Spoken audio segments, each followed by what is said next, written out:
আপনাদের মাঝে উপস্থিত হয়েছি। আমার প্রতিপক্ষ শিল্পী বাংলাদেশের সুনামধন্য গায়ক মানিকগঞ্জের আবুল সরকার সাহেব আজকে আমাদেরকে পাওয়া দিয়েছেন শরীয়ত এবং মারিফত। আমার প্রতিপক্ষ বন্ধু তিনি শরীয়তের ভূমিকায় থেকে আমাকে মারুফতের ভূমিকায় রেখে প্রথমবারে কিছু প্রশ্ন করলেন, আমি তার জবাব দেব। জবাব দেওয়ার আগে আমার একটি গানের পরে তার জবাবের মধ্যে আমি চলে যাব। তবে একটি কথা না বললেই নয়, সরকার সাহেব বলেছেন যে আমরা শরীয়ত মারফত গান গাইলে একজন হয় ফকির আর একজন হয় মোল্লা, মোল্লা ফকিরকে দোষে, ফকির মোল্লাকে দোষে। ভাই সরকার সাহেব, আমি প্রথমবারে আপনার কাছে একটি প্রশ্ন রেখে যাই, একটি কথা রেখে যাই, এই কথাটির জবাব আপনি আগে দাঁড়িয়ে বলবেন। আপনি পরিচয় দিলেন, আপনার নাম আবুল সরকার, আপনার ওস্তাদের নাম আমার শ্রদ্ধেয় বড় ভাই আব্দুর রশিদ সরকার সাহেব, আর আপনার মুর্শেদ কাবলা হইল দয়াল হাসিবুল হাসান। কিন্তু আপনি এই কথাটি একবারও বললেন না যে মাতা পিতার গর্ভ থেকে জন্ম নিয়ে আপনি আসছেন, ওই মাতা পিতার চরণে সালাম না দিয়ে আপনি যে গান আরম্ভ করলেন, আপনি শরীয়ত কতটুকু কিভাবে গাবেন আমার তো সন্দেহ হইতেছে। তাই আমার মা বাবার চরণে প্রিয় ভক্তি রেখে আমার যিনি জন্মদাতা পিতা, যিনি আমার গানের গুরু মাতাল কবি রাজ্জাক দেওয়ান চার চরণে প্রিয় ভক্তি রেখে, আমার মায়ের চরণে প্রিয় ভক্তি রেখে আমি সবার কাজ শুরু করছি। ধন্যবাদ সবাইকে। আরে মাওলার ভাব তরঙ্গে আসই আমার সঙ্গে, যদি কারো ভালো লাগে রে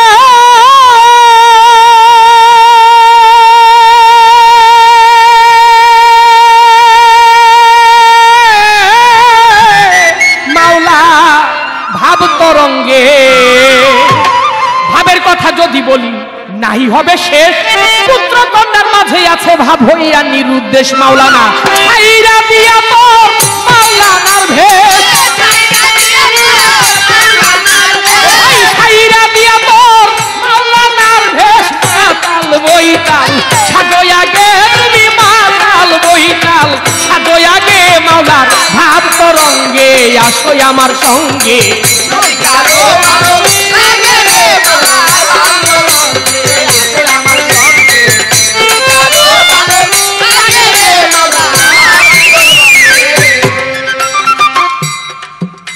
ওরে ভাবের কথা বলতে গেলে নাই হবে শেষ, পুত্র কন্যার মাঝে আছে ভাব হইয়া নিরুদ্দেশ। মাওলার ভাবের কথা যদি বলি নাহি হবে শেষ, পুত্র কন্যার মাঝে আছে হইয়া নিরুদ্দেশ। মাওলানা ছাইরা দিয়া তোর মাওলানার ভেষ, ছাইরা দিয়া তোর মাওলানার ভেষ, মাতাল বইতাল সাজয়া গে কিরে মাতাল বইতাল সাজয়া গে মাওলার ভাব তরঙ্গে।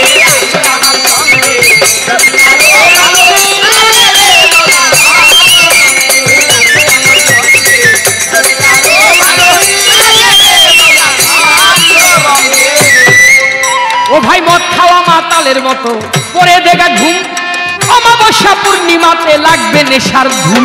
মদ খাওয়া মাতালের মতো পরে দেখা ঘুম, অমাবস্যা পূর্ণিমাতে লাগবে নেশার ধুম। পাখির গায়ে তোর ফুটবে কুসুম, পাখির গায়ে তোর ফুটবে কুসুম। নব শাখার অগ্রভাগে ফিরে নব শাখার অগ্রভাগে মাওলার ভাব তরঙ্গে।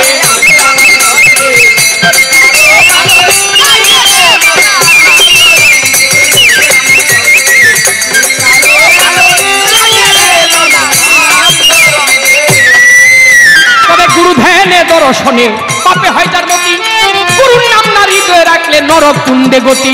ওরে গুরু ধ্যানে দর্শনে পাপে হয় তার মতি, গুরুর নাম না হৃদয়ে রাখলে নরক কুণ্ডে গতি। অতি ভক্তর আগে সতীর পতি, ভাই ভক্তর আগে তুই সতীর পতি। খর্গ হস্তে অনুরাগে কিরে খর্গ হস্তে অনুরাগে মাওলার ভাব তরঙ্গে।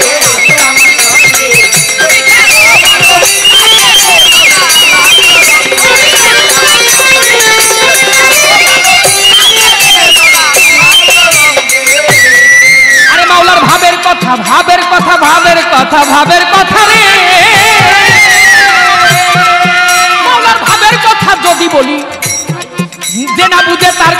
ছালি, স্থান বিহনে মাখলে কাজল কাজল হবে কালি।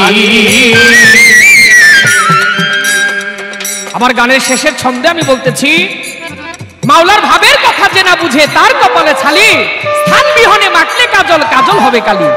এই যে আমার নাম কাজল, এই কাজল না কিন্তু।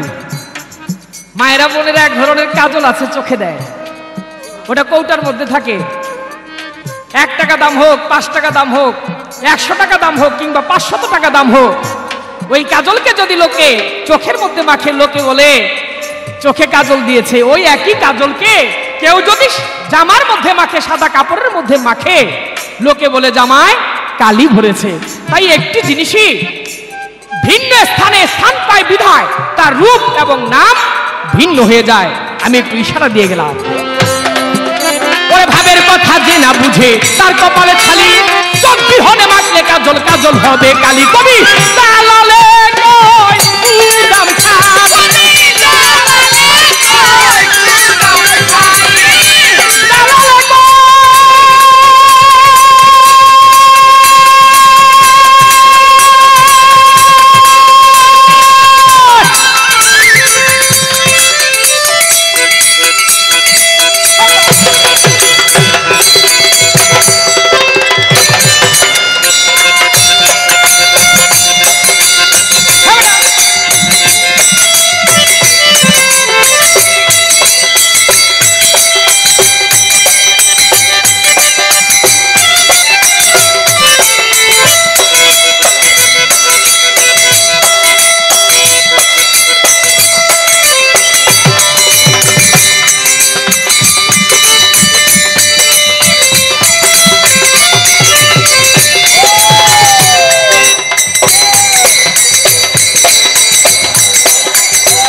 আমার কাছে প্রশ্ন করে আবুল সরকার ভাই, যেইভাবে প্রশ্ন করে তাহার কথার জবাব দিতে চাই। আপনারা সবাই মিলে থাকবেন একটু চুপ, চুপ থাকিলে আমরা দুইজন গাইতে পারবো খুব। আপনারা মাঝে মধ্যে করলে গন্ডগোল, ও ভাই আমাদের কবিত্বের মাঝে হয়ে যাবে ভুল। যেইভাবে প্রশ্ন করে আসরে দাঁড়াইয়া, সবার মাঝে তাহার কথার যাব জবাব দিয়া। এই মারিফত শব্দ প্রথম কোন ব্যক্তি এনেছিল? কার মাধ্যমে মারিফত প্রকাশ পাইল? কার মাধ্যমে মারফত প্রকাশ পাইল জিজ্ঞাসা করে আমার ধারে। তাই তো সেই কথার জবাব আমি দিব রাজ আসরে। আল্লাহ পাক বলেন, আউয়ালে মা খালাকাল্লাহু মিন নূরি, আমি প্রথম যা সৃষ্টি করি তাহা আমার মুহাম্মদী নূর। নবী বলেন, আনা নূরুল্লাহি ওয়া কুল্লু শাইইন মিন নূরি। যদি আল্লাহ পাক আমার মুহাম্মদী নূরকে সৃষ্টি না করতেন, তাহলে এই দুনিয়া আল্লাহ পাক সৃষ্টি করতেন না। তাই আল্লাহর নূরে নবী পয়দা, নবীর নূরে সারে জাহান পয়দা।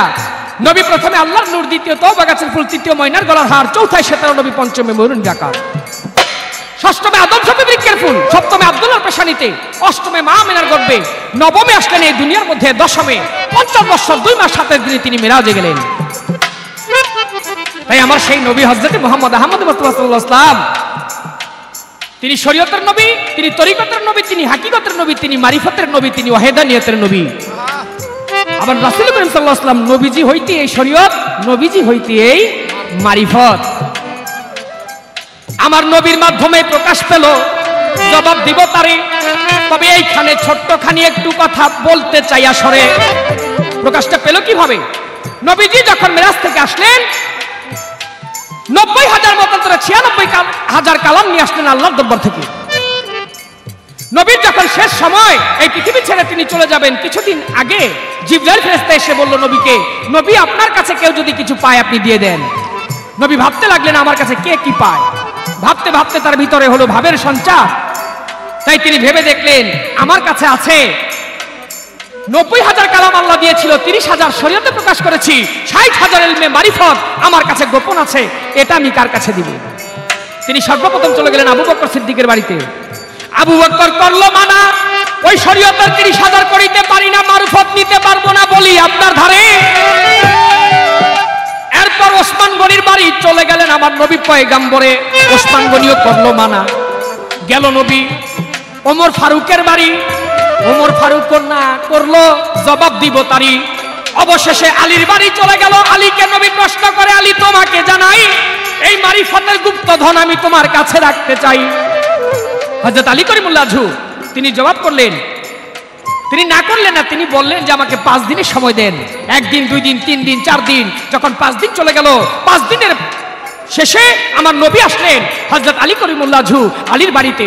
সেদিন আলী তো বাড়ি ছিল না, আলী তো বাড়ি ছিল না, সবাতে করলো বর্ণনা সেদিন আলী তো বাড়ি ছিল না,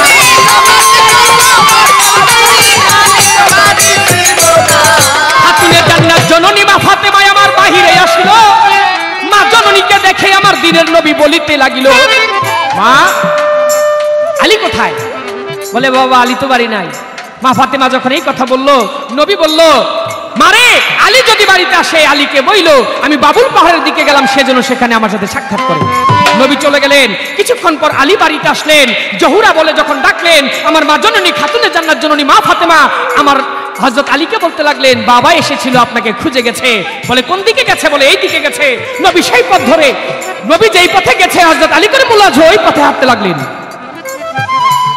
দেখে একটা ছোট্ট বাচ্চা পাহাড়ের পাশে, বাবুল পাহাড়ের পাশে গড়াইয়া গড়াইয়া ওই বাচ্চাটা খেলা করে। হযরত আলী যাই ওই বাচ্চার সামন দিয়া, বাচ্চা বলে, ওরে আলী কাকে খুঁজো বলো আমার ধারে।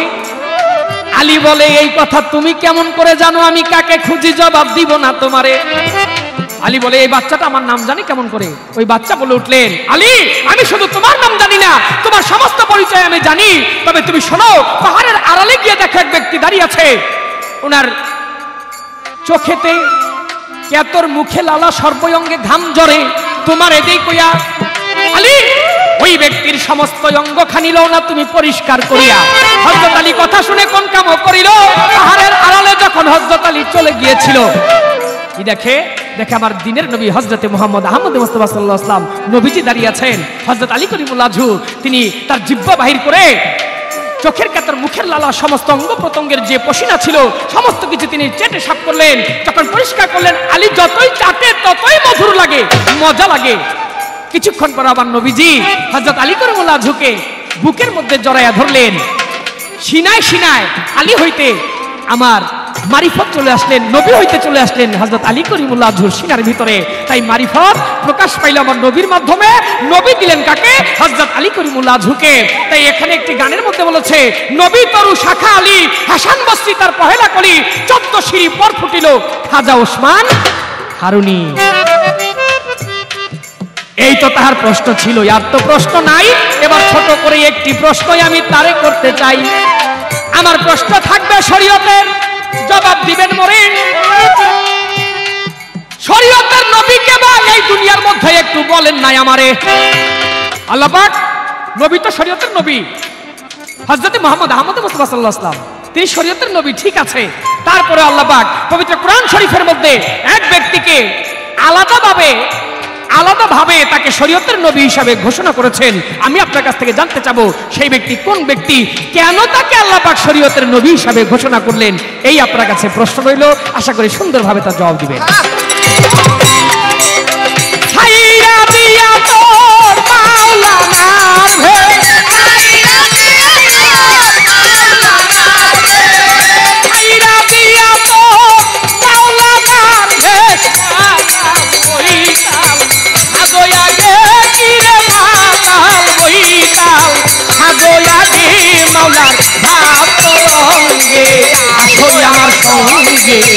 যদি কারো ভালো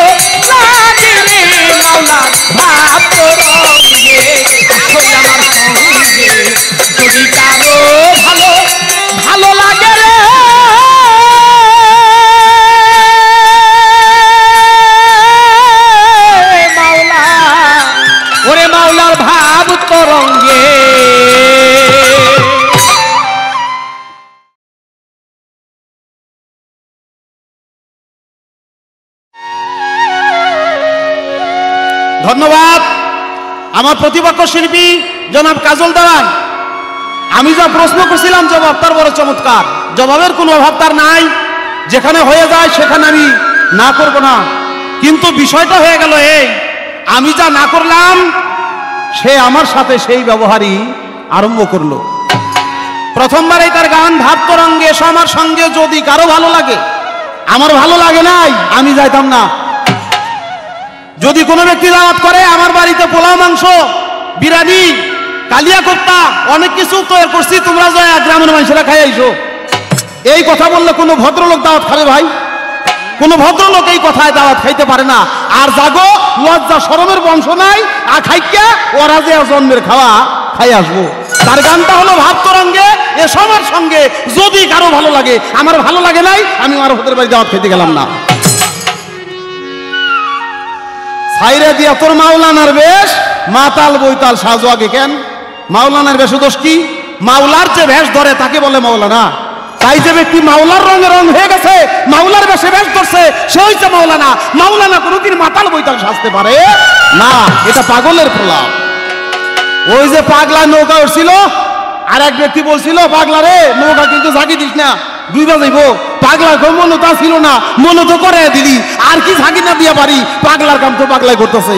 আমি না করছি যে ফকিররা যেন কোনো না দোষা হয়, মোল্লারা যে মাওলানারে কোনো দোষারোপ করে যেন আমাদের গান না করা হয়। আর সেখানে ওই যে পাগলার মতো ঝাঁকি ওনার মনে হয়ে গেছে, করবেই তো। আসলে একটা বিষয় কি বাবা, দোষী খুঁজে দোষ আর গুণী খুঁজে গুণ। যে ব্যক্তি নিজে দোষী সে আর একজনের দোষ খুঁজে, আর যে ব্যক্তি নিজে গুণী সেই ব্যক্তি আর একজনের দোষকে ঢাইকা তার গুণ কি কি আছে তাই সংগ্রহ করার চেষ্টা করে। তাই দোষী খুঁজে দোষ আর গুণী খুঁজে গুণ। কোন গুণী ব্যক্তি আর একজনের দোষ খুঁজতে যায় না। তাই আমি তাকে কিছু বলবো না, সে বলে বলুক। আমার একটা দোষ ধরছে মস্ত বড় কি, আমি আমার উস্তাদের নাম বললাম, বিশ্বজাহানের পীর মাশায়েখ ওলিদের কথা বললাম, আমার মুর্শিদ মুকাম্মেলের কথা বললাম, আমি সকলের প্রতি সালাম দিলাম, আমার মা বাবাকে স্মরণ করলাম না, এটা তো মস্ত বড় ভুল। হ্যাঁ, আমি মা বাবার যে স্মরণ করি নাই এটা আমার মস্ত বড় ভুল, এটা আমি স্বীকার করলাম এক পর্যায়ে। আর একটা পর্যায়ে বলে নেই, সেটা হলো আমার মা আমার বাবা গানের সাথে সম্পৃক্ত নাই, আমি গান গাইতে আসছি, এখন আমি গানের যার যারে স্মরণ করা প্রয়োজন আমি সেখানে স্মরণ করছি, মা বাবাকে আমার মনে মনে অবশ্যই আমি স্মরণ রাখছি। ফকির সাহেব আমার ভুল তো ধরলেন, আপনার ভুলটা যাইব কই? আপনার ভুলটা কি তা মনে আসেনি? আমার মনে হয় আপনার মনে পড়ে নাই, আমি মনে করে দেই কি আপনার পালা হলো মারফত। যে ব্যক্তি তার গুরুর নামই স্মরণ করে না, হে মারফতের কি সাদা দিব? গুরুর নামই যার নাই, যে মুরিদি হয় নাই, সে ব্যক্তি কখনো মারফত পালা গাইতে পারে না, বুঝে না। তাই সে যদি তা হইতো মারফত যদি গাবে তাহলে প্রথমেই তার মুর্শিদকে স্মরণ করতে হবে। তাই একটা কথা মনে হয়ে গেছে হঠাৎ করে, ওই যে এক ব্যক্তি বিয়া করে আর ছাড়ে, বিয়া করে আর ছাড়ে, এই অবস্থার যখন সৃষ্টি হয়েছে, অবশেষ এমন এক বিয়া করছে ওই বিটি আর যতই মায়ের দূর করে ওই বিটি আর যায় না। যখন যায় না তখন ওই বেটাও কোনো দোষ ধরতে পারে না, যেই কাজই করতে চায় যে একটা দোষ ধরুন, কিন্তু দোষ আর খুঁজে পায় না। দোষ না পেলে ছাড়বে কিভাবে? ছাড়তেও পারে না। এমতো অবস্থায় ওই লোক চিন্তা করে আমি তোরা ছাড়ুমি, অনেকদিন পার হয়ে গেল এই বলে আমি খামো না, ছাড়ুন কি কইরা? বাড়িতে গেছে চকের থেকে জমি থেকে কাজ কইরা, যাই দেখে বউ কি করে, ওই যে মরিচ বাটে, তো মরিচ যে পিষে পাটার মধ্যে লইয়া, তো মরিচ পিসার সময় এরকম করে বৈশা বৈশা মা বোনরা যে এই বাটে, তাতে তো কোমরটা একটু দুলায়, মাজাটা একটু লড়ে। এই মাজা লড়ে এই জন্য বলতেছে নাকি তোর মাজা লড়ে কেন? আমি তোর রাখুন না, তুই কয় মরিচ বাটলে তো এরকম মাজাটা লড়বই। স্ত্রী কইতেছে তুমি রাগ করো না, মরিচ বাটলে তো মাজাটা লড়েই। কয়টা মরিচ বাটবি তাতে দোষ নাই, কিন্তু তোর মাজা লড়লে সাবধান, তোর মাজা লড়লে আমি তোর রাখুন না। কয় ঠিক আছে, তোমার মাথাটা একটু গরম, তুমি বসো, আমি তোমার কিছু চাল টাল ভাইজে এনে দিই, তুমি খাও, তোমার মাথাটা ঠান্ডা হইব। ওইখানে আর কোনো জুত পায় নাই। অবশেষ স্ত্রী যে কি করছে, কটা চাল ভাইজে এনে দিছে, এখন চাল খায়। ওই চাল খাওয়ার সময় চাপা লড়ে, মুখে ছিল দাড়ি, এটাও লড়ে। অবশেষ ওই স্ত্রী ওই হাতে যে পুতা হাতে লয়ে একেবারে গোলামের বসাস করে বলাম, তোর চাপা লড়ে কেন? চাল ভাজা খাবি খা, চাপা লড়ে কেন? যদি চাপা লড়ে তাহলে আমিও পুতাতে তোর দাঁত সব ফালাই দিব। তখন কয় যে কাম তো সারছে রে, মাজা লড়ার কথা কইছি দেখে আমার এরকম চাপা লড়া ধরছে। তো কয় যে বোন রে, এক কাজ কর, তোরও মাজা লড়ুক আমারও চাপালো রূপ। ফকির সাহেব আমি মা বাবার কথা বলি নাই, আর ফকির সাহেব গুরুর কথা বলে নাই, এখন তারও মাজা লড়ুক আমারও চাপা লড়ুক আর কি। ওই বাজে ইসলামের ঢঙ্কা, ওই বাজে ইসলামের ঢঙ্কা, শব্দ শোনা যায় রে, নবী দিনে যায় রে, নবী দিনে যায় রে। ওই বাজে ইসলামের ঢঙ্কা, ওই বাজে ইসলামের ঢঙ্কা, শব্দ শোনা যায় রে, নবী দিনে যায় রে, নবী দিনে যায়। এসেছে আখেরি নবী লইয়া তৌহিদের বাণী, পঞ্চবেনা কুরআন খানি শরীয়তের দায়রে। এসেছে আখেরি নবী লইয়া তৌহিদের বাণী, পঞ্চবেনা কুরআন খানি শরীয়তের দায়রে। এসেছে আখেরি নবী লইয়া তৌহিদের বাণী, পঞ্চবেনা কুরআন খানি শরীয়তের দায়রে। রোজা নামাজ কলেমা হজ যাকাত, রোজা নামাজ কলেমা হজ যাকাত, রোজা নামাজ কলেমা হজ যাকাত করোনা আদায় রে, নবী দিনে যায় রে, নবী দিনে যায় রে। ওই বাজে ইসলামের ঢঙ্কা, ওই বাজে ইসলামের ঢঙ্কা, শব্দ শোনা যায় রে, নবী দিনে যায় রে, নবী দিনে যায়। মনের পশু নবী ছিলে মানুষ হইয়া চিনলাম না রে, কি জাতি বসে শের দিনে হাসর মহল্লায় রে। মনের পশু নবী ছিলে মানুষ হইয়া চিনলাম না রে, কি যদি পরকালে হাসর মহল্লায়। মনের পশু নবী ছিলে মানুষ হইয়া চিনলাম না রে, কি জাতি বসে শের দিনে হাসর মহল্লায় রে। নায়ের মাঝি নূর নবীজি, মায়ের মাঝে নূর নবীজি, নায়ের মাঝি নূর নবীজি তার হদিকে আয় রে, নবী দিনে আয় রে, নবী দিনে আয় রে। ওই বাজে ইসলামের ঢঙ্কা, ওই বাজে ইসলামের ঢঙ্কা, শব্দ শোনা যায় রে, নবী দিনে আয় রে, নবী দিনে আয়।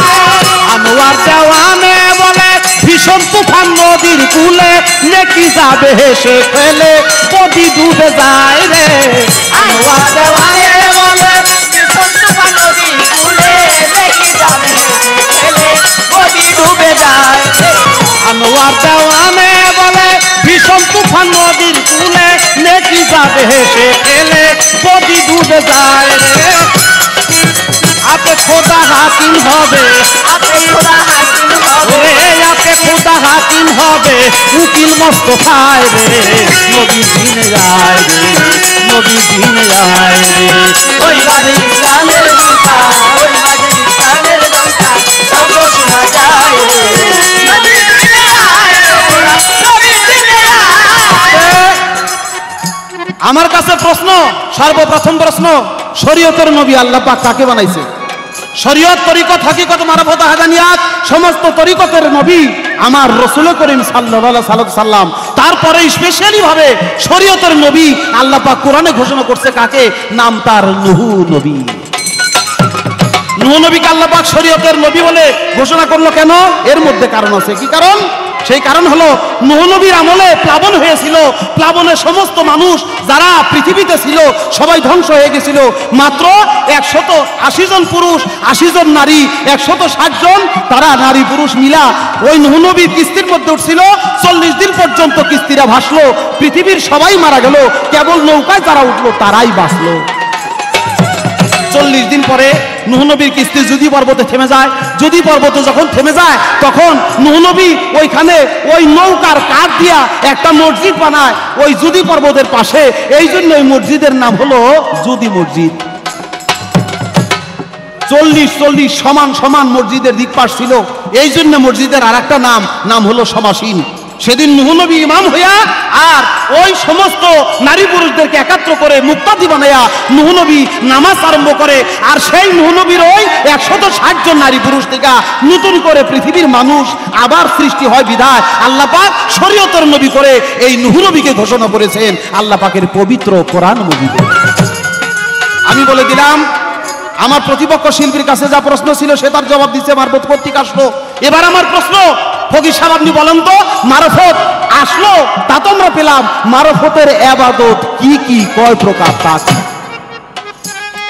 মারফতের ইবাদত গুলো কি কি, কত প্রকার ইবাদত, সে ইবাদত গুলো কি কি ভাবে আদায় করতে হয়, আশা করি সে তার সুন্দর করে জবাব দিবে।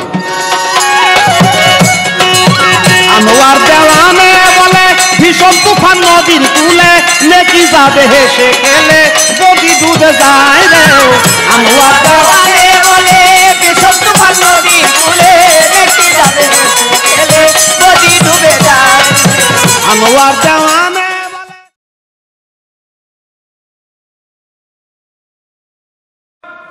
সরকার সাহেব আমার যা প্রশ্ন ছিল তার জবাব করলেন।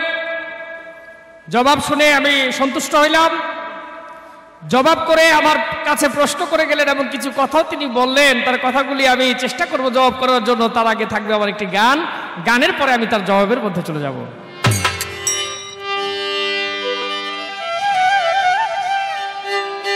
ওরে ভোগলাবাজির ধোকায় পড়ে, ওরে ভোগলাবাজির ধোকায় পড়ে বেসুরে বা জালিতাল ঘুম দিয়ে কাটালি মনা চিরকাল, ঘুম দিয়ে কাটালি মনা চিরকাল, ঘুম দিয়ে কাটালি মনা চিরকাল।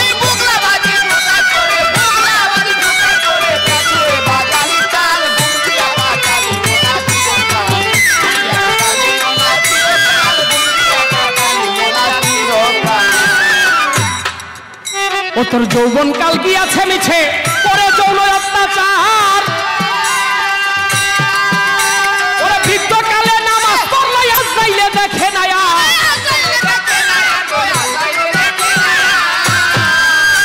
ও ভাই যৌবন কাল গিয়াছে মিছে করে যৌন অত্যাচার, বৃদ্ধকালে নামাজ পড়লে আজ যাইলে দেখে নায়া।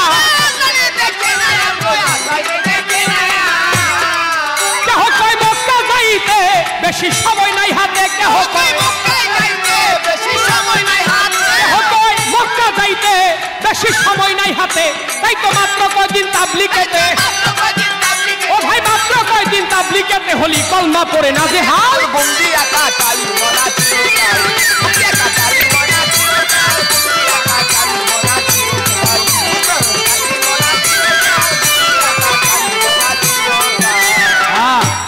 সরকার সাহেব বলতে পারে যে দেওয়ান সাহেব কি আমাকে বলতেছে নাকি এই কথা? না, আমি আপনাকে বলতেছি এই কথা। যারা এই পর্যায়ের লোক, যাদের ব্যবহার আচার এই পর্যায়ের, তাদের কথা আমি উপস্থাপন করতেছি। আমাকে বলেছে কাজল দেওয়ান সাহেব আপনি তো গুরুই ধরেন নাই। ওই যে আমি বলেছিলাম যে সরকার সাহেব আপনি যে মাতা পিতাকে স্মরণ করলেন না, এই কথা প্রসঙ্গে তিনি একটা ভালো জবাব দিয়েছেন যে এটা আমার ভুল। ধন্যবাদ সরকার সাহেব আপনাকে, কারণ সত্য কথা এটা চির সত্য। ভুল তো ভুলই, এর মধ্যে আমার কোনো কথা নাই। তবে আমি যে গুরু ধরি নাই, এখানে আপনাকে একটু আমি বলে যেতে চাই, মাতা গুরু, পিতা গুরু, গুরু জ্যেষ্ঠ ভাই, ইহার চাইতে অধিক গুরু ভজলেই আমি পাই। যার মা আছে ঘরে, মাই তার জন্য সবচেয়ে বড় গুরু। আপনারা জেনে রাখবেন, যার বাবা আছে ঘরে, বাবাই তার জন্য বড় গুরু। যার বড় ভাই আছে ঘরে, বড় ভাই তার জন্য বড় গুরু, যদি সে মানে। আর যদি না মানে তাহলে কিছু না। ও ভাই, হাদিসের মধ্যে, নবীর হাদিসের মধ্যে আসছে, যদি কোনো মা সন্তানের ইবাদতে সন্তুষ্ট হয়, মা যদি সুনজরে তাকায় সন্তানের দিকে, ওই সন্তানের জন্য হজের সওয়াব হয়ে যায়। বলে সুবহানাল্লাহ। সুবহানাল্লাহ শব্দের বাংলা অর্থ হলো আল্লাহ তোমার সৃষ্টির প্রশংসা করি। হে আল্লাহ, আজও আমরা তোমার সৃষ্টির প্রশংসা করতেছি। তাহলে মাতা গুরু, যেহেতু আমার মা আছে, আর আমার দয়াল যিনি আমার শিক্ষা গুরু, আমি বলতে পারি দীক্ষা গুরু, যিনি আমার সর্বস্ব, মাতাল কবি রাজ্জাক দেওয়ান, সে পৃথিবীর মধ্যে নাই। তো আমার বাবা নাই, কিন্তু আমার মা তো আছে, মাই আমার জন্য গুরু। এর চাইতে বড় গুরু আমার দুনিয়ার মধ্যে আর দরকার নেই। আমার মায়ের চাইতে বড় গুরু আমার আর প্রয়োজন নাই। আল্লাহ আপনি যেমন তাই করেন।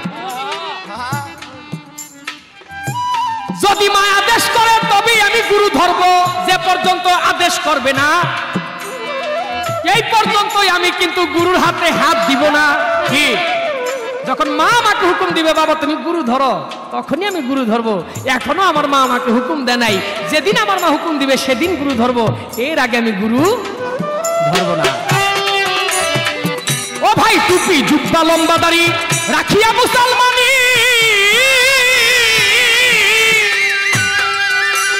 মনের পশু জবাই করে নাম ফলালি কুরবানি। আরে ছিল কোরআনের বচন, প্রিয় প্রাণ প্রিয় ধন, ছিল কোরআনের বচন, ছিল কোরআনের বচন, প্রিয় প্রাণ প্রিয় ধন।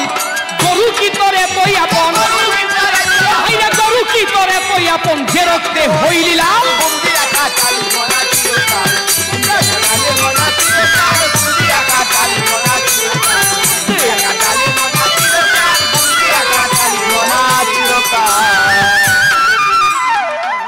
আমি গান গেয়েছিলাম, মাওলার ভাব তরঙ্গে আসো আমার সঙ্গে, যদি কারো ভালো লাগে রে। কার ভাব তরঙ্গে? মাওলার ভাব তরঙ্গে।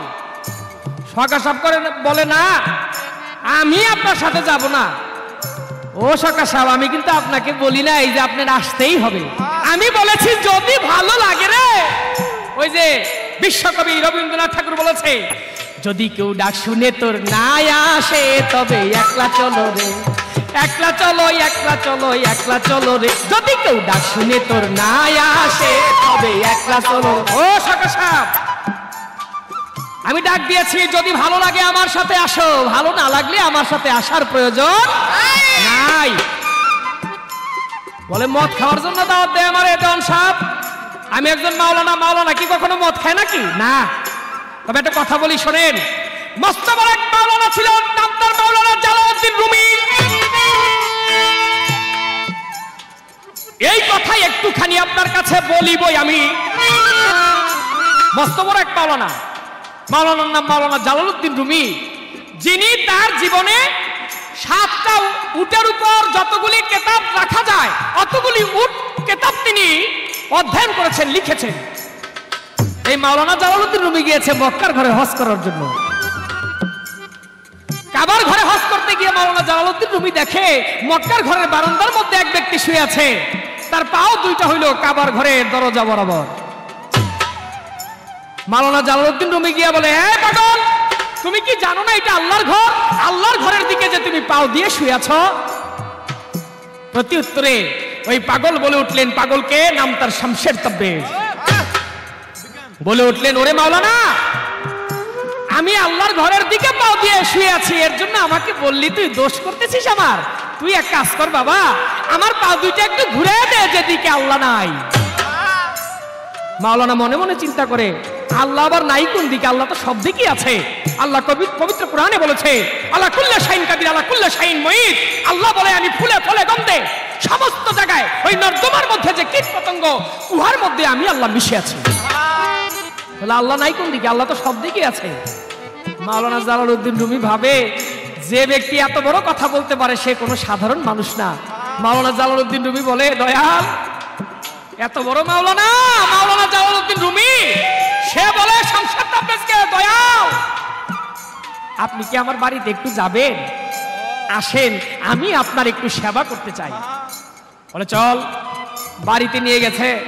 বলে মাওলানা, প্রশ্ন করব, জবাব দিবি? বলে প্রশ্ন করেন। বলে শুনেছি তুই অনেক কিতাব লিখেছিস। বলে হ্যাঁ লিখেছি।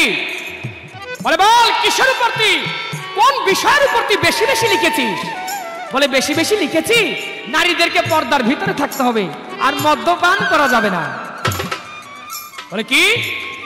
মদ্যপান করা যাবে না, নারীদের পর্দার ভিতরে থাকতে হবে। বলে হ্যাঁ। বলতো বাবা, আমাকে তো তুই এনেছিস বাড়িতে, আমার যে বড় স্বাদ জেগেছে, আমি যে একটু মদ খাবো। মাওলানা জালালউদ্দিন রুমির কথা শুনে অতীত এসেছে বাড়িতে, ফিরিয়ে দেওয়া যাবে না। আবার দয়াল বলে স্বীকার করেছে। মদের বাজারে চলে গেছে মদ আনার জন্য। মদের বাজারে গিয়ে যখন মাওলানা জালালউদ্দিন রুমি দাঁড়িয়েছে, মদের যত দোকানদার, সমস্ত দোকানদারগণ মাওলানা জালালউদ্দিন রুমিকে দেখে তার দোকানপাট বন্ধ করে চলে যায়। মাওলানা জালালউদ্দিন রুমি একজনকে ডাক দিয়ে বলে, ভাই একটু দাঁড়াও।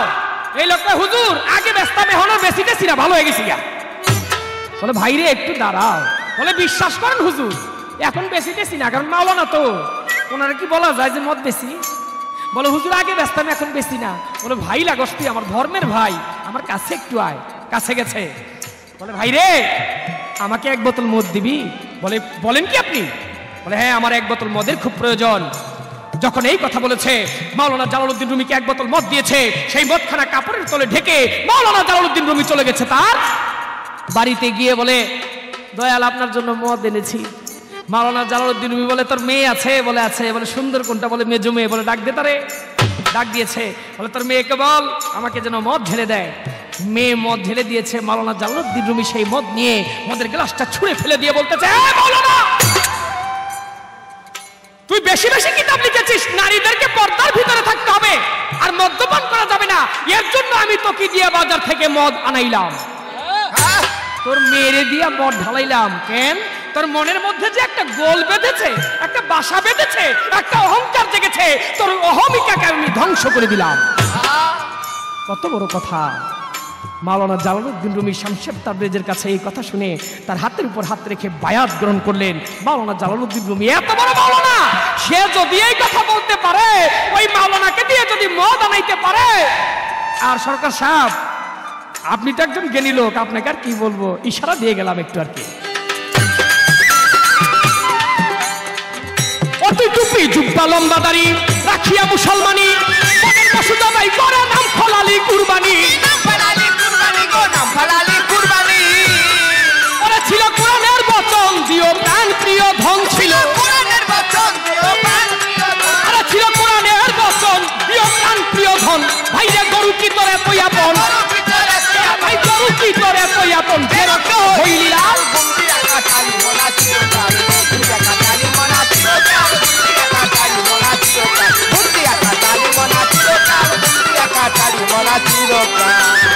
এক টুকরা মাংসের লাগি কান্দে গরিব পোলাপা, ভাই বড় গরু জবাই করে বিয়াই বাড়ি দিলিরান।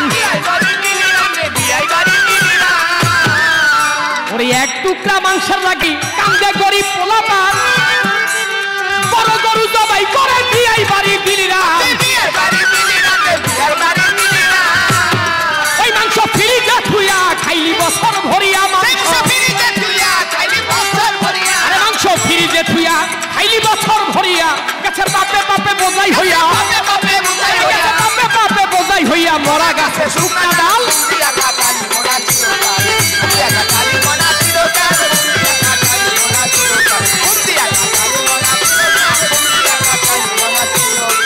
মাতাল রাজ্জাকে কয় সারা জীবন লুইটা খাইয়া পরের মাল, ও ভাই পিছন হইতে চোখ টাঙ্গাইল মহাকাল।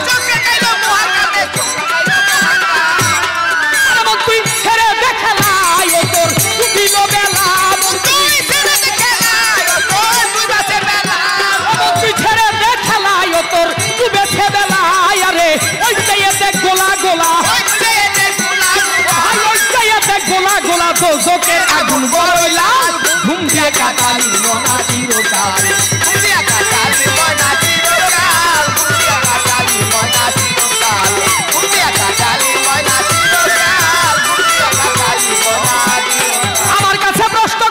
সংক্ষেপে জবাব দিব তারে।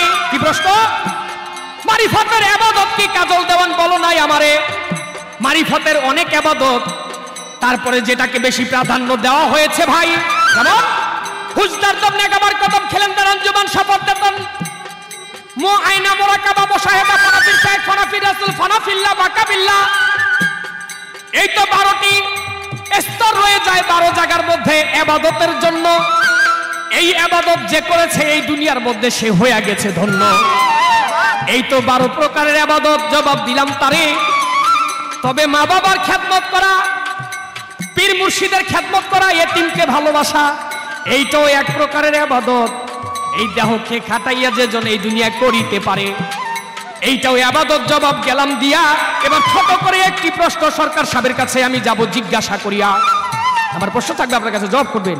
এক ব্যক্তি নামাজ পড়ে নাই, রোজা করে নাই, হজ করে নাই, যাকাতও দেয় নাই, এমনকি কলেমাতে লা ইলাহা ইল্লাল্লাহু মুহাম্মাদুর রাসূলুল্লাহ এই কলেমাও পাঠ করে নাই।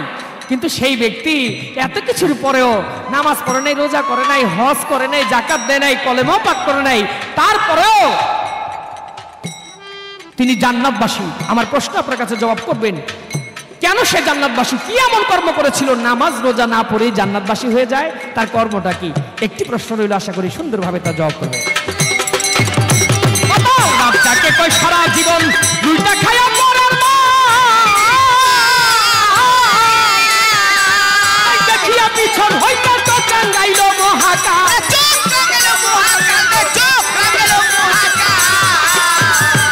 তুই ছেড়ে দেখালা তোর ডুবিল বেলা,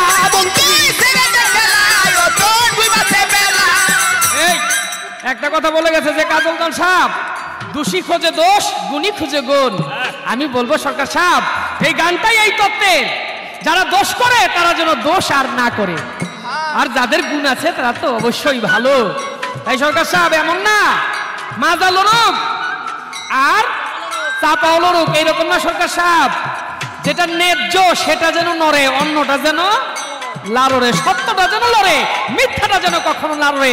যারা সমাজে অন্যায় করে তারা যেন অন্যায় না করে।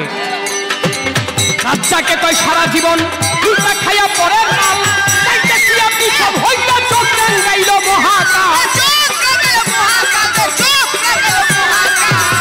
ওরে মন তুই ছেড়ে দেখালাই ও তোর ডুবেছে বেলা, মন তুই ছেড়ে দেখালাই ও তোর ডুবেছে বেলা, আরে মন তুই ছেড়ে দেখালাই ও তোর ডুবেছে বেলা। আরে ওই চাইয়া দেখ গোলা গোলা, ওই চাইয়া দেখ গোলা গোলা, ওই চাইয়া দেখ গোলা গোলা, দোজকের আগুন বড়ইলা।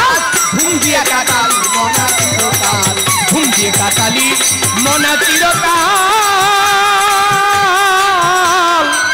ঘুম দিয়ে কাটালি মনা চিরকাল।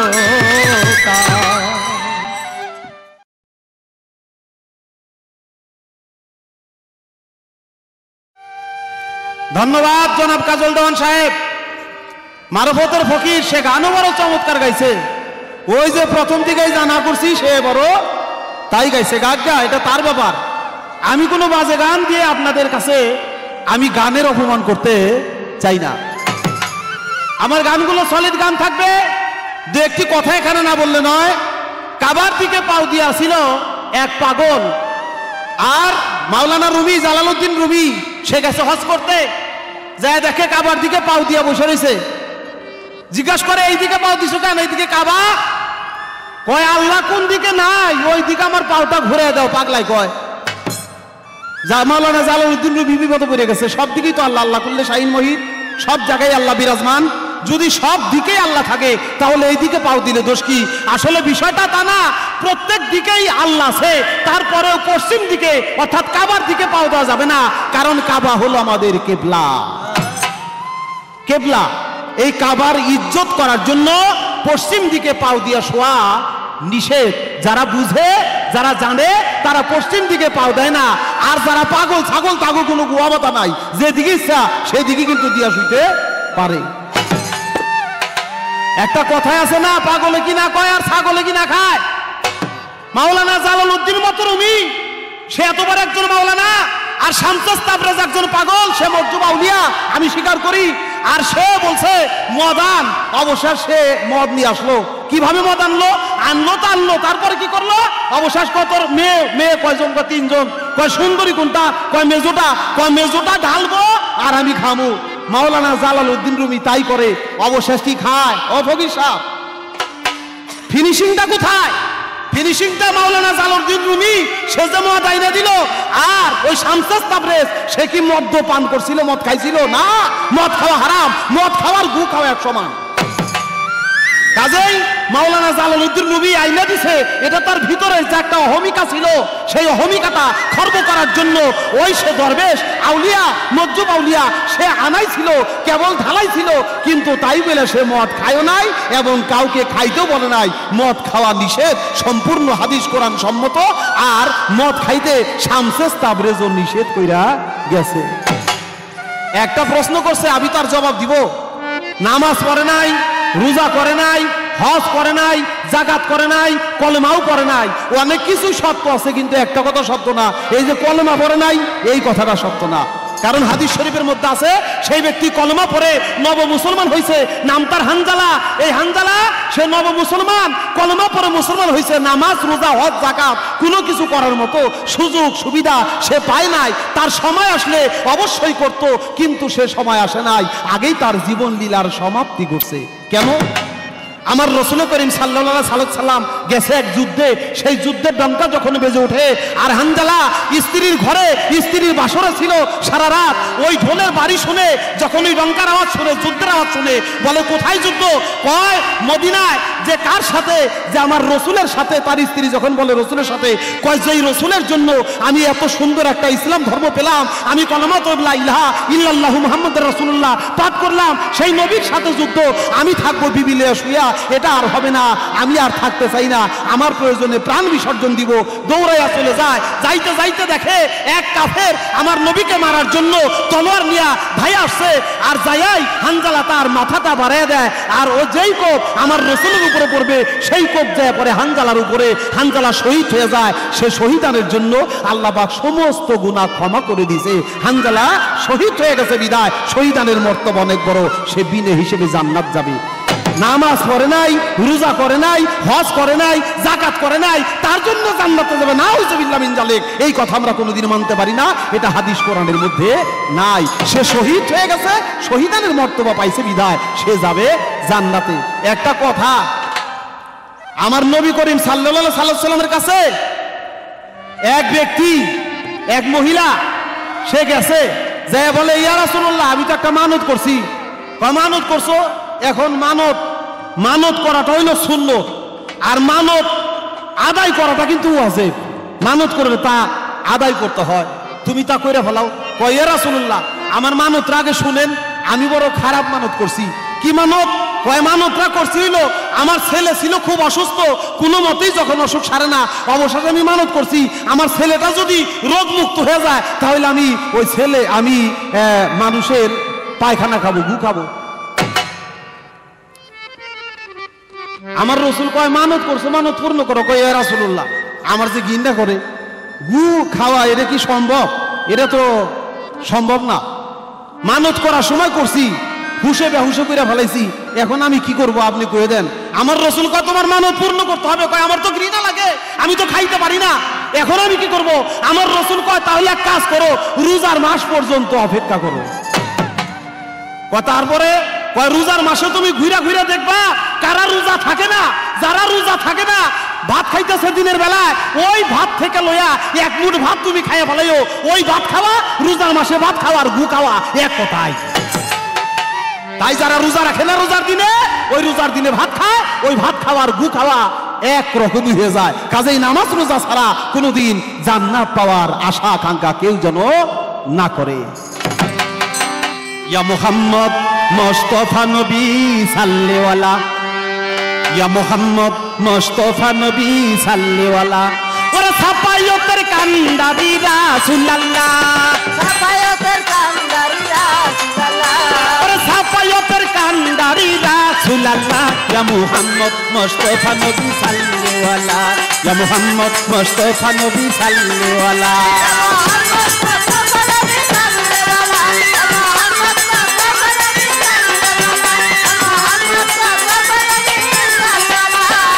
খোদারি খাস নূরে তৈয়ারি যিনি, সাহাবাতের বাণী যার মুখে শুনি। খোদারি খাস নূরে তৈয়ারি সাহাবাতের বাণী যার মুখে শুনি। নবী ওয়াও ওয়াও নবীজি, নবী প্যারে হাবিব হাবিব হাবিব। খোদারি খাস নূরে তৈয়ারি যিনি, সাহাবাতের বাণী যার মুখে শুনি। দুসরা কোনো মাবুদ নাই, দুসরা কোনো মাবুদ নাই, দুসরা কোনো মাবুদ নাই, এক আল্লাহ। দুসরা কোনো মাবুদ নাই, এক আল্লাহ। হায় দুসরা কোনো মাবুদ নাই, এক আল্লাহ। ইয়া মুহাম্মদ মুস্তাফা নবী সাল্লেওয়ালা, ইয়া মুহাম্মদ মুস্তাফা নবী সাল্লেওয়ালা।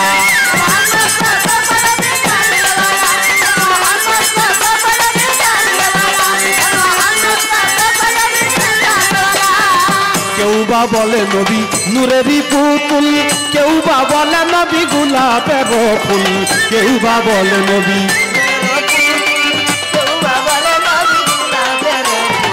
কেউ বা বলে নবী নূরেরই পুতুল, কেউ বা বলে নবী গোলাপের ফুল। নহে গোলাপ নহে পুতুল, নহে গোলাপ নহে পুতুল, শুধু নূর আল্লাহ। নহে গোলাপ নহে পুতুল, শুধু নূর আল্লাহ। মুহাম্মদ মুস্তাফা নবী সাল্লাল্লাহু আলাইহি, মুহাম্মদ মুস্তাফা নবী সাল্লাল্লাহু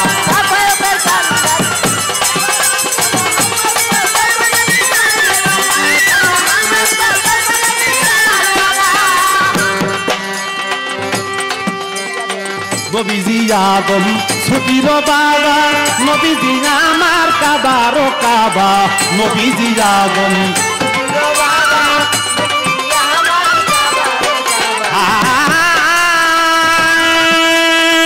নবী, ওয়াও ওয়াও নবীজি,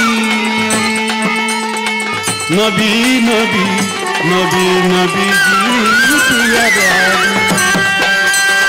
নবীজি আদম ছুটির বাবা, নবীজি আমার কাবার কাবা, নবীজি আদম ছুটির বাবা, নবীজি আমার কাবার কাবা। নুন নবীজি প্রেমে কাবা, নুন নবীজি প্রেমে কাবা হইয়াছে কালা, নুন নবীজি প্রেমে কাবা হইয়াছে কালা। মুহাম্মদ মুস্তাফা নবী সাল্লাল্লাহু আলাইহি, মুহাম্মদ মুস্তাফা নবী সাল্লাল্লাহু আলাইহি।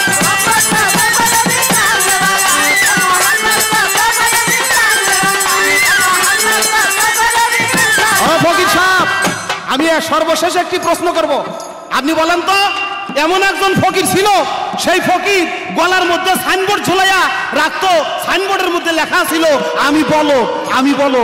সে এত বড় একজন আল্লাহর ওলি, একজন মানুষ হইয়া তারপরেও সে একটা গরু, তার কারণ কি? সে কে? ওরে সাফায়তের কান্দারি রাসূলুল্লাহ, সাফায়তের কান্দারি রাসূলুল্লাহ, মুহাম্মদ মুস্তাফা নবী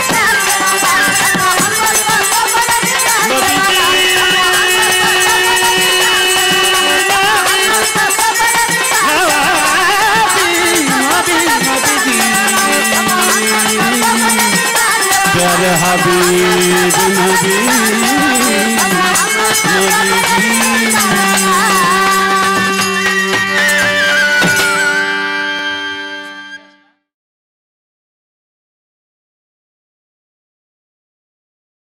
ধন্যবাদ সরকার সাহেব, শরীয়তের ভূমিকায় থেকে অত্যন্ত সুন্দরভাবে আবার প্রশ্নের জবাব করে আমার কাছে এবার একটি প্রশ্ন রেখেছেন, আমি জবাব দিব, কিন্তু কতগুলি কথা বলেছেন, এই কথাগুলি একেবারে গাওটা জ্বলে যায়। এর জন্য একটি গান আসলো, গানের পরে আমি তার জবাবের মধ্যে চলে যাব। ওরে কুলবিন মুমিনিন আরশে লিল্লাহ, কুলবিন মুমিনিন আরশে লিল্লাহ, এই তো আল্লাহর ঠিকানা। মসজিদ ঘরে আল্লাহ থাকে না, শোনো মাওলা নাই ওই মসজিদ ঘরে আল্লাহ থাকে না। ওরে কুলবিন মুমিনিন আরশে আল্লাহ,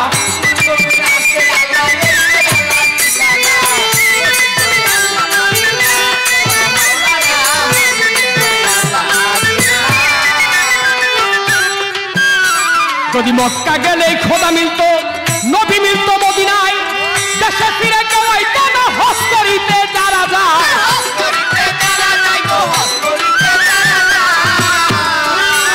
যদি মক্কা গেলে খোদা মিলতো, নবী মিলতো মদিনায়। হযরত ওমর কাজী তিনি মক্কার ঘরে গিয়েছেন হজ করার জন্য। হাজরে আসাদ পাথরে যখন চুম্বন করবেন, ওমর কাজী ওই পাথরের দিকে চেয়ে বলতেছে, ওরে পাথর, তোর কি ক্ষমতা আছে তুই আমার জীবনের গুনাহ মাফ করবি? তোর কোনো ক্ষমতা নাই তুই আমার জীবনের গুনাহ মাফ করবি। আমি এর জন্যই হজ করতে আসছি, আমি এর জন্যই তোর মধ্যে চুমা দিব, তুই পাথরের মধ্যে চুমা দিব যে হযরতে মুহাম্মদ আহমদ মুস্তাফা সাল্লাল্লাহু আলাইহি ওয়াসাল্লাম নবীজি তোর কাঁধের উপর পা রেখেছিল। তাহলে এই যে মক্কার ঘর, কাবার ঘর, এই কাবার ঘরও বানিয়েছে মানুষই। তাই বিশ্বকবি রবীন্দ্রনাথ ঠাকুর বলেছে, কোথায় স্বর্গ কোথায় নরক কে বলে বহুদূর, এই মানুষের মাঝেই স্বর্গ নরক, মানুষেই সুরাসুর। যেখানে যাও না কেন তুমি মানুষ ভজো, মানুষ খোঁজো।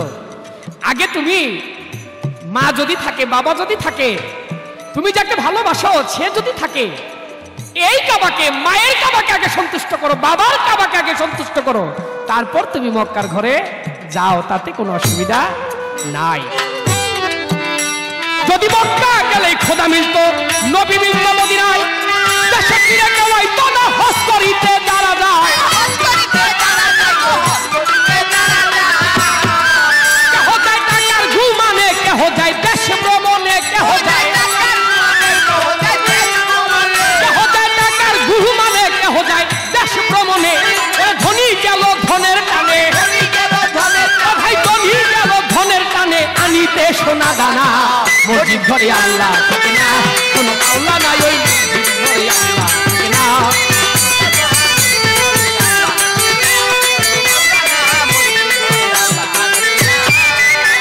ভাই মক্কা যাইতে হজ করিতে খরচ করলি যে টাকা, এই টাকা গরিবকে দিলে গরিব আর থাকে কেঠা।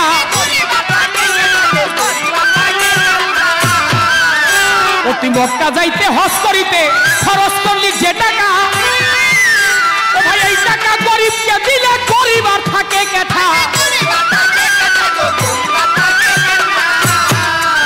তোর দেশের লোক না খাইয়া মরে, ঘরের ধন খাই পরে পরে।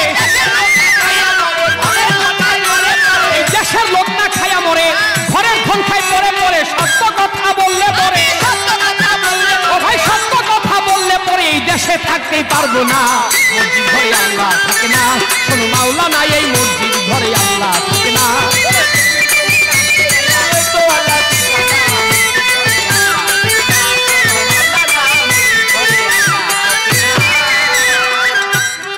বলে কাজল দান সাহেব, পাগলে কিনা কয় আর ছাগলে কিনা খায়। সকা সাহেব কথা ঠিক, তবে আমি মদের কথা বলেছিলাম বিধায় তিনি বলে গেলেন মদ খাওয়ার গু খাওয়া এক সমান। সরকার সাহেব যদি তাই হয়, পবিত্র কোরআন শরীফের মধ্যে, আমি মন্দ বলতেছি না, আমি বলতেছি, আপনাকে বলতে চাচ্ছি এই কথাটা, যারা অন্যায় করে তারা যেন না করে। পবিত্র কোরআন শরীফের মধ্যে সূরা নাহলের মধ্যে আল্লাহ পাক বলেছেন, মদ হইল জ্ঞানী লোকের জন্য নিদর্শন স্বরূপ, অজ্ঞানীতা খাইতে পারবে না। মস্ত বড় একজন আল্লাহর লোক ছিলেন, যার নাম হইল ওমর খৈয়াম। এই ওমর খৈয়াম বলেছে, আমি মরে যাওয়ার পরে আমার কবরের মধ্যে প্রচুর পরিমাণ মদ ঢালিয়া দিও। মদ যে ভালো জিনিস সবার জন্য এটা না, এটা খারাপও না ভালো না। যে খেয়ে সইতে পারে না তার জন্য খারাপ, আর যে খেয়ে ঠিক থাকতে পারে তার জন্য এটা খারাপ না। নবীজি দেখেছেন কিছু লোক মদ খায়, মদ খেয়ে তারা নামাজে দাঁড়িয়েছে, নামাজের মধ্যে তারা সূরা ভুল করতেছে। নবী বললেন যে তোমরা মদ খেও না, কারণ তোমাদের সূরা ভুল হচ্ছে। যদি শুদ্ধভাবে বলতে পারতো তাইলে তাদের জন্য নিষেধ ছিল না। আবার নাহলের মধ্যে আল্লাহ পাক ঘোষণা করেছেন জ্ঞানী লোকের জন্য, অজ্ঞানীর জন্য না। ওমর খৈয়াম বলে, আমার কবরের মধ্যে প্রচুর পরিমাণ মদ ঢালিয়া দিও, যদি কোনো অর্ধ নেশাখোর আমার কবরের পাশ দিয়ে যায়, আমার কবরের মদের গ্রানে তার জন্য পূর্ণ নেশা হয়ে যায়। আবার বলেছে দেওয়ান সাহেব, ওই যে গু খাওয়া, রোজার দিনে যারা ভাত খায়, রোজা যারা রাখে তারা ভালো, কিন্তু সত্য কথা যেটা, এটা একটু খেয়াল করবেন আপনারা। যখন মাগরিবের সময় হয়, মসজিদে আজান দেয়, তখন খায় একবার, এশার নামাজের পরে খায় একবার, ফজরের সময় খায় একবার। কয়বার হইল? তিনবার। আর এমনি কয়বার খান? সকালের নাস্তা, দুপুরে ভাত, রাত্রে একবার। কয়বার হয়? এমনও তিনবার, সেমনও তিনবার, ঘুরে ঘুরে তিনবারই। রোজার দিনে একটু বেশি খায়। রোজা শব্দের অর্থ সংযম হওয়া, নিজেকে নিজে সংযত করা, কন্ট্রোল করা। কিন্তু আমরা কি পারলাম? আমরা কলা, ডিম, দুধ আরো বেশি বেশি বেশি বেশি খাই না। বড় পীর রেখেছেন রোজা, হযরত খাজা মঈনুদ্দিন চিশতি রাহমাতুল্লাহ আলাইহি তিনি রেখেছেন রোজা। রোজা রেখেছেন আমার দ্বীনের নবী হযরত মুহাম্মদ আহমদ মুস্তাফা সাল্লাল্লাহু আলাইহি ওয়াসাল্লাম। রোজা হইল ওইটা। রোজা রেখেছেন হযরত আলী, ওসমান গনি, আবু বকর সিদ্দিক, ওমর গাজী। আরে এখন তো রোজা, কলা, দুধ, ডিম আরো বেশি বেশি খায়, রোজার দিনে আরো ভালো দেখা যায় বেশি। যাক, আমি মন্দ বলবো না, শুধু কথাগুলি বলে গেলাম। জ্ঞানী লোক যারা তারা অবশ্যই আমার কথার বিচার করবে।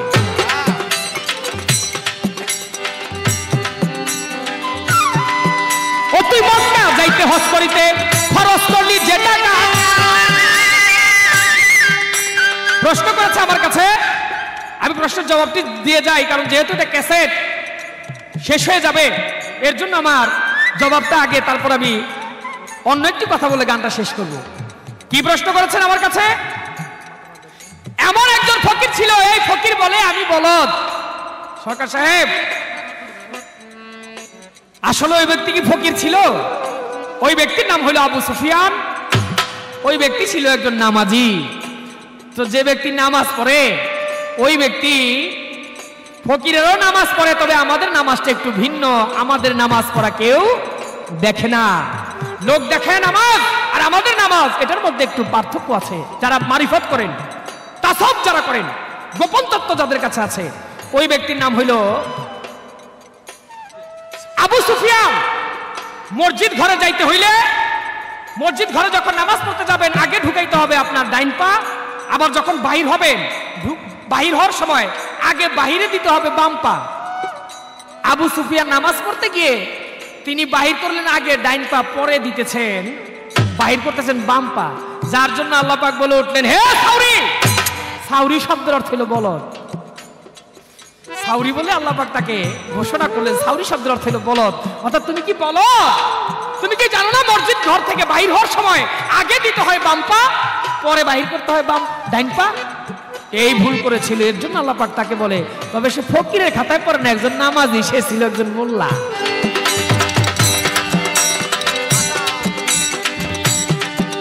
মাতাল রাজ্জাকে কয়, সারা জীবন লুইটা খাইয়া পরের মাল, পরে তাই দেখিয়া পিছন হইতে চোখ রাঙ্গাইল মহাকাল। মাতাল রাজ্জাকে কয়, সারা জীবন লুইটা খাইয়া পরের মাল,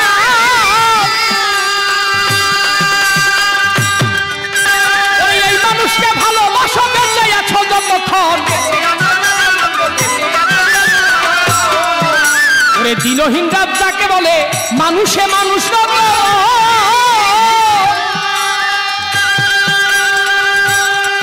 কথা মনে পড়ে গেছে একটা। অতি মক্কা যাইতে হজ করিতে খরচ করলি যে টাকা, এই টাকা গরিবকে দিলে গরিব আর থাকে কেন? আবার শেষের ছন্দে আমার দয়াল, যিনি আমার ওস্তাদ, যিনি আমার পিতা, তিনি বলেছেন, দিনহীন রাত যাকে বলে, মানুষে মানুষ রতন, এই মানুষকে ভালোবাসো, বেঁচে আছো যতক্ষণ। কেন? আলিমুচজি নামক এক ব্যক্তি ছিল, হজ করবার জন্য মক্কার ঘরের দিকে আলিমুচজি রওনা হইয়া গেল। আলিমুচি কয়েকদিন যাইতে যাইতে একদিন সন্ধ্যা গেল হইয়া এক ব্যক্তির বাড়িতে বলে, ভাই আমি মুসাফির, তোমার বাড়িতে এসেছি, আমাকে দাও না একটু আশ্রয় দিয়া। বাড়িওয়ালা গরিব ছিল, আলিমুচিকে থাকিতে দিল। আরে রাত্র যখন একটু গভীর, ওই সময় খাবার এনে সামনে রাখিল। আলিমুচিকে খাবার এনে দিলেন কি? 2টা জবের রুটি। আলিমুচি খাবার খায়, রুটি খায়, কিন্তু মনে হইতেছে পাশের ঘরে যেন মাংস দিয়ে রুটি খাইতেছে, মাংসের একটা গ্রান শোনা যায়। বাড়িওয়ালা আলিমুচি ভাবে, পাশের ঘরে আমি যার বাড়িতে আসলাম সে খায় মাংস দিয়ে রুটি, আমাকে একটু ঝোলও তো দিতে পারতো, শুধু রুটি কি খাওয়া যায়? সকালে আমি বাড়িওয়ালাকে প্রশ্ন করব, কেন করলে এটা ভাই? সুখের রজনী যখন পুহাইয়া গেল, পূর্বেরও ভানু পূর্বে উদয় হইয়াছিল। আলিমুচজি ঘর হইতে যাই রে বাহির হইয়া, ডাক দিয়া কয়, বাড়িওয়ালা ভাই তোমায় আমি দিতেছি বলিয়া। ডাক দিয়ে বলে, বাড়িওয়ালা ভাই একটা প্রশ্ন করবো তোমাকে, জবাব দিবে। বলে, প্রশ্ন করো। বলে, ভাই তুমি রাত্রের বেলা আমাকে 2টা রুটি দিলা, মনে হইলো তুমি পাশের ঘরে মাংস দিয়ে রুটি খাইলা, তুমি তো আমাকে একটু ঝোলও দিতে পারতা। বাড়িওয়ালা কথা শুনে 2 চোখের পানি ছাড়ে, কেঁদে কেঁদে বলে, ভাই তুমি যখন আমার বাড়িতে আসলে আসার পরে আমার ঘরে ছিল একটি কুড়াল, ওই কুড়ালটা বাজারে নিয়ে বিক্রয় করে 100 টাকার দাম পেয়েছি। 100 টাকা থেকে 10টা রুটি করেছি। আমার 2 জন বাচ্চা, তাদেরকে দিয়েছি 4টা, আমার স্ত্রীকে দিয়েছি 2টা, আমি খেয়েছি 2টা, তোমাকে দিয়েছি 2টা, সমান ভাগে ভাগ করেছি। তোমাকে মাংস দিই নেই। আমি যখন বাজার থেকে আসি দেখি নদী দিয়ে একটা মরা গরু ভেসে যায়, ওই মরা গরু থেকে আমি মাংস নিয়ে আসলাম। ওই মাংস কেটে রান্না করে আমি খেয়েছি, কারণ আমার এমন অবস্থা ঘরে কোনো খাবার দাবার নাই ভাই। আমি খেয়েছি, আমার স্ত্রীকে দিয়েছি, আমার সন্তানদেরকে দিয়েছি, তোমাকে দেই নেই, কারণ তুমি তো আর ক্ষুধার তাড়নায় মরে যাও না। তাই ভাই আমি তোমাকে মাংস দিই নেই, আমি কি ভুল করেছি? আলী মুচি মনে মনে ভাবে, কোথায় যাব আমি মক্কার ঘরে হজ করার জন্য, যেখানে মানুষ না খেয়ে মরে, এই মানুষ রেখে আমি কাবার ঘরে যাব না। আলী মুচির সমস্ত টাকা পয়সা, দিনার দিরহাম স্বর্ণ মুদ্রা যা ছিল বাড়িওয়ালাকে দিয়ে তিনি নিজের বাড়িতে চলে আসলেন। আলী মুচি শুয়ে আছেন ঘুমের ঘরে, স্বপন যোগে আমার রাসূল করিম সাল্লাল্লাহু আলাইহি ওয়াসাল্লাম নবীজি এসে বলে, আলী মুচি ওই দিন প্রায় 1 লক্ষ হাজি গিয়েছিল হজ করার জন্য, আল্লাহ পাক কারো হজ কবুল করে নাই, একমাত্র তোমার হজ কবুল করেছে, বলেন সুবহানাল্লাহ। তাহলে হজ কি ওইখানে না হজ এইখানে? ওরে দিনহীন রাত যাকে বলে, মানুষে মানুষ রত, এই মানুষকে ভালোবাসা বেঁচে আছো যতক্ষণ, ওরে মানুষ চিন্তা করি ভুল, তবে তুই হারাবি তুই কুল মানুষ, চিন্তা করি ভুল মানুষ, হারাবি তুই কুল গাছের মুলকা দিয়া জল ঢালিলে, মুলকা দিয়া জল ঢালিলে ওই গাছে ফুল ফোটে না, মসজিদ ঘরে আল্লাহ থাকে না, শোনো মাওলানা ওই মসজিদ ঘরে আল্লাহ থাকে না, শোনো মাওলানা মসজিদ ঘরে আল্লাহ থাকে না। ওরে কুলবিন মুমিনিন আরশে লিল্লাহ, কুলবিন মুমিন আরশে লিল্লাহ, কুলবিন মুমিন আরশে আল্লাহ, এই তোই আল্লাহর ঠিকানা।